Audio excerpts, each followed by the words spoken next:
दीदी, ये घर का काम करना मेरे बस की बात नहीं है। किचन में जाते ही मुझे तो चक्कर आने लगते हैं। शादी से पहले तुमने जितनी कामचोरी करनी थी कर ली, पर ये हमारा ससुराल है, यहाँ ऐसा नहीं चलेगा। दीदी, मुझे समझाने की जरूरत नहीं है, मैं जानती हूँ कि मुझे क्या करना है।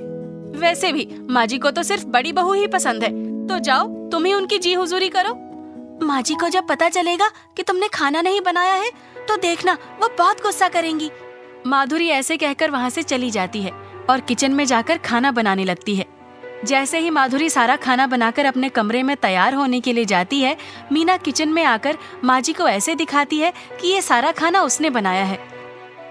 अरे वाह छोटी बहू, मुझे तो लगता था कि मेरी छोटी बहू किसी काम की नहीं है, पर आज इतना बढ़िया बढ़िया खाना बनाकर तुमने साबित कर दिया कि तुम भी बड़ी बहू से कम नहीं हो।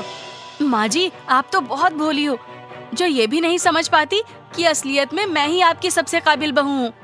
आज सुबह से सारे घर की सफाई मैंने ही की और दीदी तो सुबह से बस तैयार होने में लगी है।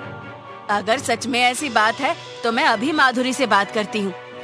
माधुरी बहुत चालाक थी, इसलिए वो अपनी सासू माँ से कहती है, अरे अरे माँ जी, चाचा चाची जी आते ही होंगे, हमें उनके स्वागत पर ध्यान देना चाहिए, इस माधुरी पर नहीं।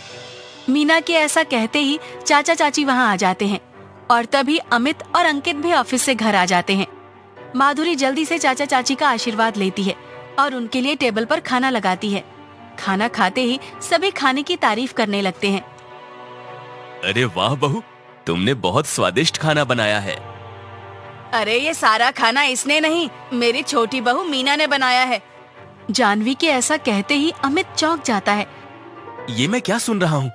ये सारा खाना मीना ने बनाया है? जिसे एक कप चाय बनाने को कह दो तो उसका सिर चकरा जाता है।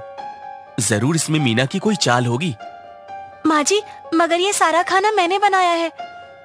सब पता है मुझे कि तू किस तरह से मुझे पागल बनाती है। तुम दोनों बहनों की शक्ल एक जैसी है तो तू अपनी छोटी बहन का फायदा उठाती है। मीना छोटी होने के बावजूद सारे काम करती है और तू कहती है सारे काम उसने नहीं तूने किए हैं। अरे जरा तो शर्म कर। माँ, मैं माधुरी को अच्छी तरह से जानता हूँ, वो ऐसा कुछ कर ही नहीं सकती, बल्कि वो तो सभी काम बड़ी ही मेहनत और खुशी से करती है। आप सबको तो बस माधुरी ही अच्छी लगती है, जब देखो सब उसी की तारीफ करते रहते हैं। इस घर में मेरी तो जैसे किसी को पड़ी ही नहीं है, इसलिए जब देखो सब मुझ पर ही इल्जाम लगाते रहते हैं।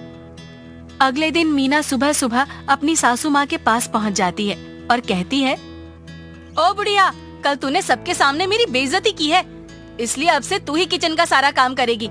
आज नाश्ता भी तू ही बनाएगी। अगर तूने जल्दी से नाश्ता मेरे कमरे में नहीं पहुँचाया ना तो तेरी खैर नहीं।